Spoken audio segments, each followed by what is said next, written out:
كنا كمدرة هذين تم اللي قرتي كامو أول ما جرو كل اللين قريب الرها هذين ثاني أما تسمى في النبى كتنا أول وان أول اللين قرتي هم نم عواس قرتي بكتنا بكتها قلب بهجرودي أرجتني جرتني عواس نورو مودا كناس قرتي أرجتني أكنو جنا دابتني نتنجافنا كهنا في اللين كقرتي كمدرة هذين دي بميجا أما سدوامي كيسو تجرا إذا سنيس قرتي أكنو مكران كوني قرتي ودفوف ديما كان يسنو بتشيفنا بكجير تنين عواز نورو مودا قرتي وقرنياتي دا في رفنا الآن أكنو نبودا دابتني سنجافنا دام سكيا كنان كب الله غلط غلط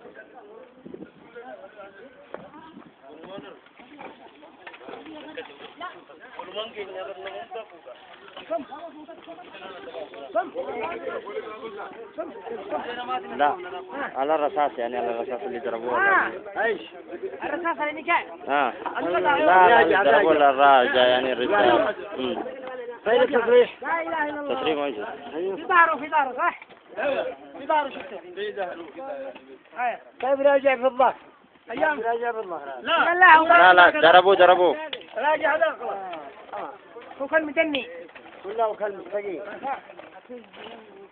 عندنا تصريح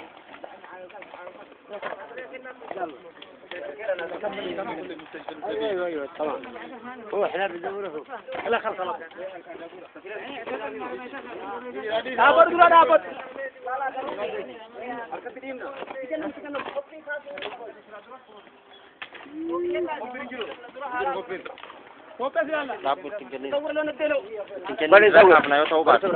ايش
मैं बोला जी हूँ अंगा तिको बेचूँ रहे ना मिचा करना तिको तिको दंडे सर तो ना दिन वाला ये मैं तिको वाला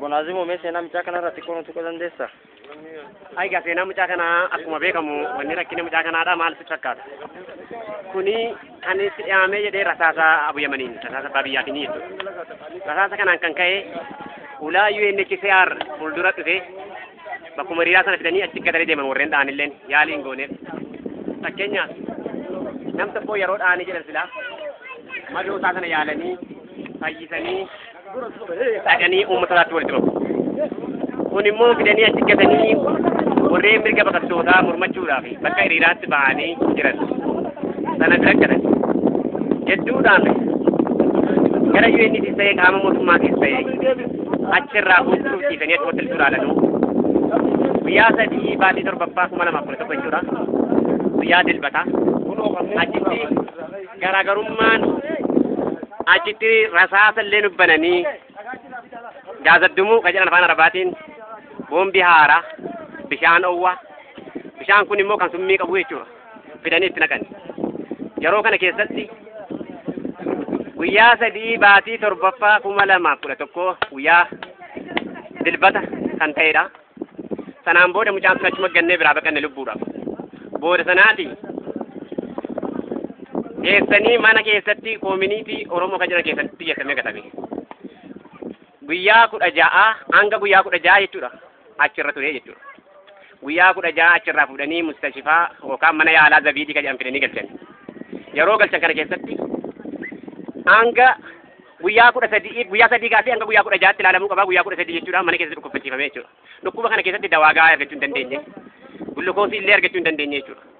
Mucaan kuni dhibeen isaa otuu yerootti qaqqabamee yaalamee yaala gahaa argatee waan fayyuudha jechuudha. Amma immoo gaa akkuma amrii rabbii ta'ee asumatti du'ee jennaan amma sitti qabarree jechuudha. Kanneen kana keessatti yaalli gahaan godhameef tokkollee hin jiru.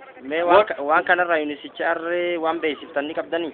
UNHCR beeksifne ulaadhuma jalaa duratti iyyuu ulaadhuma waajjira UNHCR guddaa sanaa shaara Bagdaa cinaatti kan argamu yookaan shaara Aljazaayir kan jedhamurra naannoo sanatti jechuudha. Ulaa guddaa sanatti. Kanneen kana keessatti namummaan dhufee ilaallee jiru yeroo tokkollee dhufanii fuuchuudhaaf jedhanii ka'anii dhiisanii deemanii. Dhufanii achitti ilaalu bakka koominiitii Oromoo sanatti illee dhufanii ilaalu mustashifaan geessan. Mustashifaa yeroo geessanis nama gurraacha waan ta'eef kabaja amma kana hin qabnu namni nurraa fuudhee ol galchillee hin jiru. Mustashifa Sooraa kan jedhamullee ni geessine mana yaalaa Sooraadhaa yookaan mana yaalaa Jumuurii illee geessineerra. Kan geessine kana keessattis nurraa fuuchuu hin dandeenye. Gaafa 16 kana iyyuu akkaataan nu itti galchuu dandeenye kan UN wajjiniin waliigaltee kan qaban dameen gargaarsaa IDF kan jedhamu achirratti ijoolleen koominiitiidhaan itti cufanii wagguutti cufanii jedhan kanatti hin baatanu dhukkubataa keenyaaf itti du'aa jiru kana geessitanii mana yaala nu galchitan malee jechuudhaan achi qaban. Sababaa jarreen sun ijoolleen sun illee doktora yookiin neersii miti wallaaltuu barataa jirtudha jechuudha. Barmoota gaallee hin qabdu jechuudha. Kanaaf jecha sababaa jara sanatti ulaan hidhamee jedhe ijoolleen jarri IDF'n illee UN illee walitti bilbilanii dhufanii sababaa namni jaraa ijoolleen namni lama hidhamaniif dhufanii mana guyyaa 3 irraa kan achi jala dhaamee jedhe aga guyyaa 16tti reef dirqama irratti maayii irratti ijoolleen sun sababaa ijoolleen sun hidhamteedhaaf dhufanii fuudhanii Mustashifaa Zabiidii kan jedhamu mana yaalaa Zabiidii kan jedhamu kana galchan. Mustashifaa jechuun afaan Arabaatiin mana yaalaati akka afaan Oromootti. Akkasii jechuudha wannan irraa beeku wannan irraa quba qabu kana mana yaala gahaa hin arganne mucaan kun. Maaliif irra dhibeensaa aan akkanatti fakkaatutti dawaa gahaa argachuu dhabuudha malee dhukkuba kan dhalate rasaasni lafee duddaa kana cabsite.